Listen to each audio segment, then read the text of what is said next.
My father's knuckles turned white on the steering wheel as he whispered the words that still haunt my brain. Don't look. I disobeyed, and what I saw in the trees wasn't an urban legend. Under the clinical neon glow of today's convenience stores lies a secret the concrete was meant to bury. In the 1990s, the Philippine provinces were a green void of razor-edged talahib grass, the perfect veil for a rising epidemic of despair that the official records tried to hide.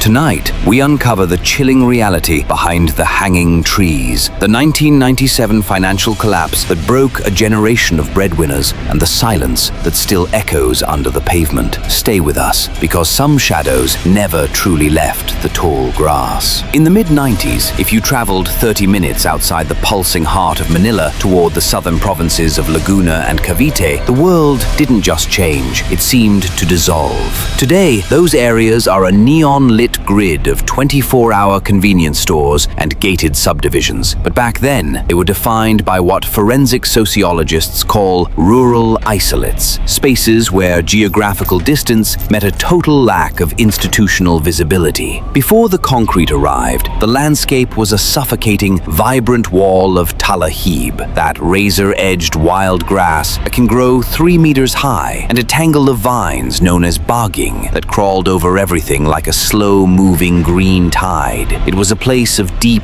unmanaged silence, perfect for things that needed to stay hidden. The air in those villages was heavy, especially during the peak of the rainy season in August, when the humidity sat at 75% and the clouds hung low over the rice fields. This was the setting for a generation of children who grew up in the green void. For a 5-year-old sitting in the back of a car coming home from preschool, the road was a narrow ribbon of gray, cutting through a landscape that felt alive. But in 1997, the atmosphere changed. It wasn't just the El Niño drought that was turning the fields brown. A different kind of rot was setting in. The 1997 Asian financial crisis had hit the Philippines like a silent, invisible plague. In the industrial corridors of the South, the Asian economic miracle had suddenly evaporated, replaced by a credit crunch that shut down factories and froze the lifeblood of the community. Nationally, unemployment surged to 13.3%, and over 1 million people were stripped of their livelihoods overnight. For the men in these rural villages, the crisis wasn't just about money. It was a direct assault on Amor Propio, their self-esteem, and their role as providers. In the Filipino home, a man who cannot provide faces an unbearable sense of Hiya, or shame. Imagine that car ride home. The sun is beginning to set, casting long, skeletal shadows across the hood. Your father, usually the pillar of the family, has been silent for weeks, his knuckles white against the steering wheel as he navigates the narrow provincial roads. Suddenly, he goes even quieter. The air in the car feels thick, sucked out by a sudden, jagged tension. Without looking at you, he speaks in a voice you've never heard before, a low, urgent command. Don't look. It is the most dangerous thing you can say to a child. The brain's threat detection system, the amygdala, is already hyper-aware of the parent's fear. When the command is given, the instinct to see the danger becomes overwhelming, and so you disobey. You turn your head toward the window, peering into the dense wall of talahib and the reaching branches of an old acacia tree. There, suspended against the indifferent green of the forest, is a silhouette. It isn't a vine, and it isn't a broken limb. It is a man. He is hanging by the neck from a thin loop of rope, his feet dangling just inches above the wild grass. This was the visceral reality of the era. Forensic data from the time confirms that hanging